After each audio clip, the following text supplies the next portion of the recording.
Fire crews working non-stop, waging an all-out battle from the air and the ground as they brace for the worst of those punishing Santa Ana winds.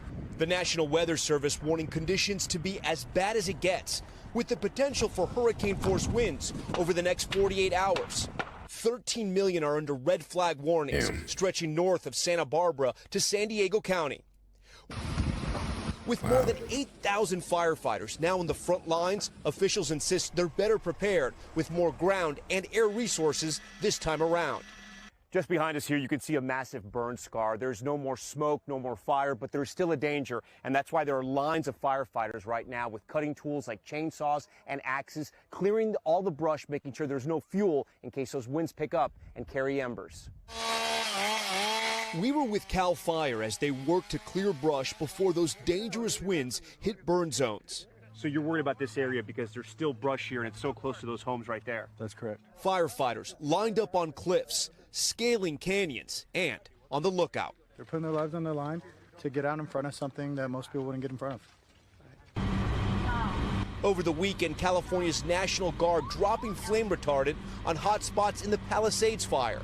After flare-ups forced new evacuations in Encino and Brentwood, triggering this eerie fire-nado. The Eaton and Palisades fire still mostly uncontained, with speculation on the origins of the infernos running rampant. The ATF now leading a newly formed task force to investigate the cause of the Palisades fire, as multiple law enforcement sources tell NBC News that a possible human cause is an early focus in this case. They're identifying cause and origin for each of these separate fires. There's so many of them.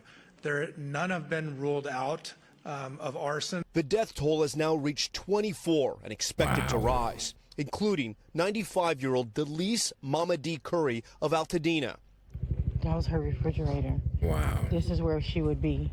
Her granddaughter looking for her remains in what's left of her home. Mama D, are you here? Officials today urging residents to stay out of evacuation zones. People are saying, I just want to go look at my house and I want to see what's left. We know that, but we have people literally looking for the remains of your neighbors. Law enforcement in the region announcing more than 70 arrests, including looting and burglary charges. The FBI says unauthorized drones over the fire zones are now well into the double digits as they search for the drone pilot that crashed into a Canadian super scooper last week, grounding the aircraft for days. Today, the law. Yo, California's living in hell right now, for real. California is burning to the ground. I feel so bad for all these people. I feel bad for all these families that lost their homes, lost their loved ones.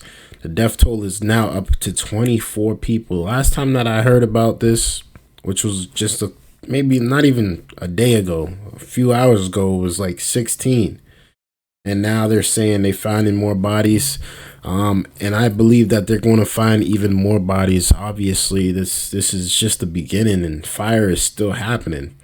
So I can't imagine what these people are going through. Shout out to the firefighters for actually doing their job, trying to help out as much as they possibly can. But this is a natural disaster, man. There's not much people can do. It's an out of control situation. And yes, we can blame this person and put the blame on that person and try to do this and try to do this better. But next time we know, obviously, how to better suit this type of disaster, which is going to be a hard thing to pretty much contain. Honestly, this is going to be a very, very hard thing to contain, regardless of how many resources we have. This is hell. This is what it looks like. This is what they say it looks like. It's hot. It's burning. You lose everything. This is, man, I feel bad, man. This is evil. This is evil. But let's continue. Los Angeles Unified School District reopened most of its 1,000 campuses, giving students some return to normalcy. I've been pretty scared coming here, but I feel, but as long as the The doors are open. I feel safe. Schools damaged by the fires or inside the evacuation zones remain closed, with tens of thousands pushed from their homes, now forced to start over. One estimate says the insured losses are already at least $30 billion. Right now, I'm trying to just keep it together to It's find gonna be a lot more place than to that. live for us, temporary A living. lot for more me than and that. my parents. Andrea Heindel lost her family home, as did her parents. How tough is it? It is tough. There's millions of people looking at millions of different places, and so we just have to figure out one step at a time how we're going to handle it.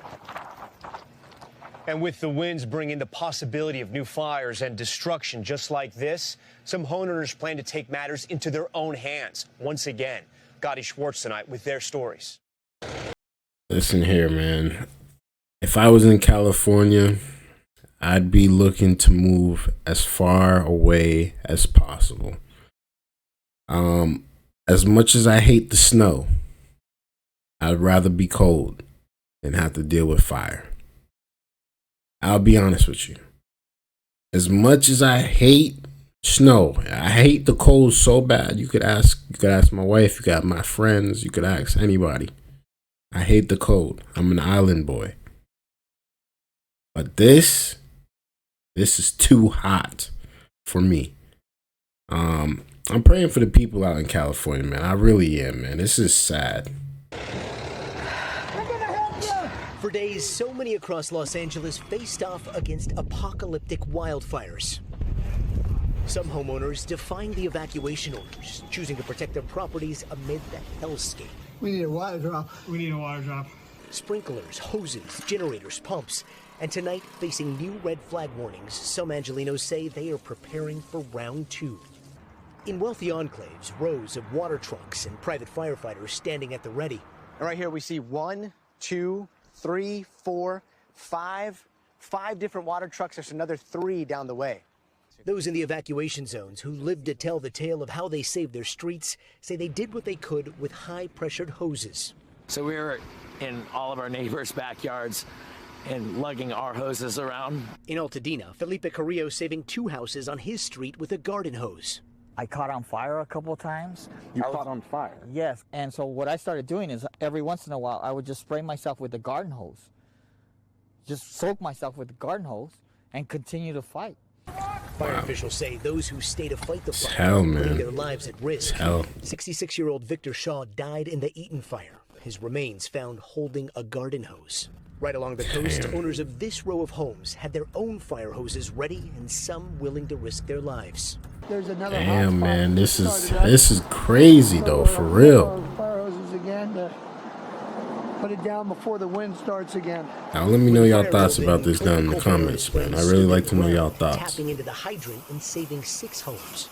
Do you have any firefighting experience? I mean, I do now. Yeah. What do you think would have happened? Everybody in California should be a certified firefighter.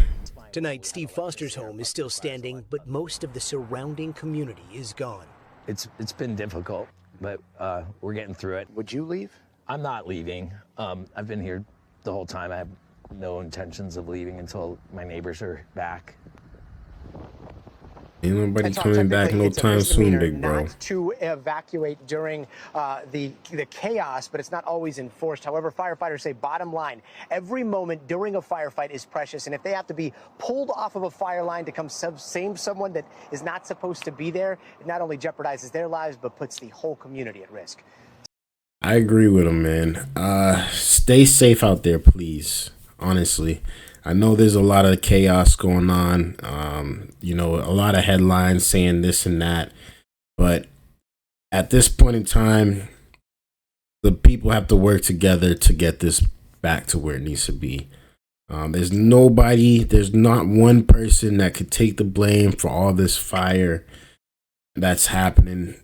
It's a collective group that we have to come all together and try to just build back California. If you guys want this thing to work, if you guys don't want to lose everything and lose all your land, and the building back of this alone is going to take decades.